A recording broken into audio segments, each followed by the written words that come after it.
Maswerteng hapon po mga ka-STL. Narito na po ang resulta ng STL Bulacan para sa araw na to, second draw. April 29, 2025, araw ng Martes. Naway ang mga natayan niyo pong mga numero kanina ay manalo nawa ngayong hapong ito, 4 PM. Kaya't kunin niyo na po ang inyong mga tickets. Narito na po ang resulta.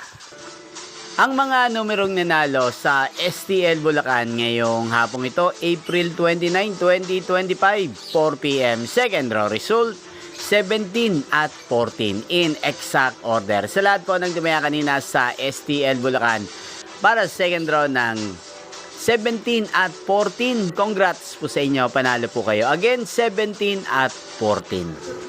At ngayong hapong ito sa STL Bulacan, natin pong i-shoutout si Kuya Rodrigo ng Bulacan, na lagi din pong nanonood sa channel na to. Shoutout po sa inyo, Kuya Rodrigo. Sana po iswertehin din ang mga numerong tinataya nyo sa STL Bulacan. Inyo pong napanood ang resulta ng STL Bulacan sa channel na to, Roderick Hernandez TV.